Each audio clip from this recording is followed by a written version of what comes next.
फहद एक ज़हीन और तख्लीकी सोच रखने वाला लड़का था जो हमेशा कुछ नया करने के बारे में सोचता रहता था। वो घंटों अपने वर्कशॉप में पुरानी चीज़ों को जोड़कर मुनफरिद इजादात बनाने की कोशिश करता।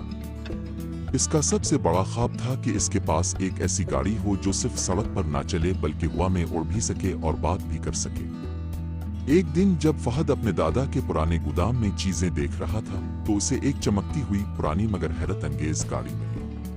वो हैरान हो गया क्योंकि ये आम गाड़ियों से मुख्तलिफ लग रही थी। जैसे ही इसने गाड़ी को छुआ अचानक एक रोशनी निकली और गाड़ी ने खुद ही बोलना शुरू कर दिया।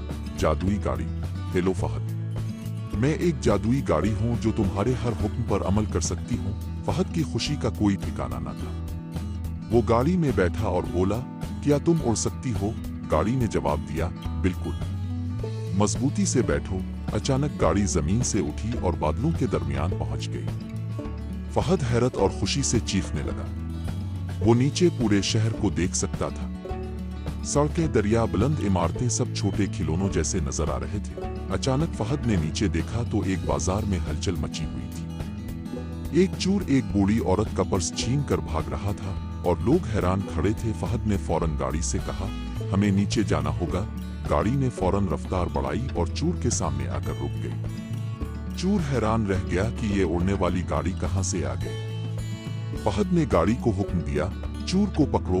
गाड़ी के पहियों से रोशनी निकली और वो चोर के जूतों से चिमट गई जिसकी वजह से वो गिर पड़ा। पुलिस ने आकर चोर को पकड़ लिया और फहद को शाबाश दी। अभी फहद और गाड़ी अपनी मुहिम से लुत्फ अंदोज हो ही रहे थे कि अचानक उन्होंने एक बिल के करीब एक हुजूम देखा। करीब जाकर पता चला कि एक छोटा बच्चा दरिया में गिर गया है और तेज लहरें इसे बहाकर ले जा रही हैं। फहद घबरा गया लेकिन गाड़ी ने कहा, परेशान मत हो, मुझे बस हुक्म दो। फहद बोला, फौरन दरिया के ऊपर जाओ। गाड़ी बिजली की तरह तेजी से दरिया के ऊपर पहुंच गई। फहद ने अपनी सीट बेल्ट खोली और गाड़ी ने एक खुदकार रस्सी नीचे फेंक दी। बच्चा रस्सी पकड़ने की कोशिश कर रहा था लेकिन पानी का बहाव बहुत तेज था। फहद ने अपनी हिम्मत जमा की और आहिस्ता आहिस्ता रस्सी को नीचे किया जब तक कि बच्चा इसे पकड़ ना ले।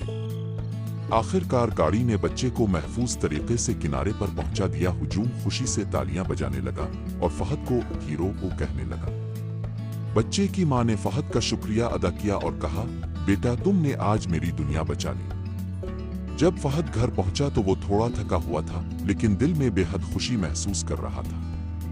इसने जादुई गाड़ी को देखकर कहा, आज मैंने सीखा कि ताकत का सही इस्तेमाल दूसरों की मदद करना है। गाड़ी मुस्कुराई और चमकने लगी। बिल्कुल, और हम मजीद एडवेंचर्स के लिए तैयार हैं। यूं फहद और उसकी जादुई गाड़ी ने नेकी और एडवेंचर का सफर जारी रखा और वो हमेशा दूसरों की मदद के लिए तैयार रहे।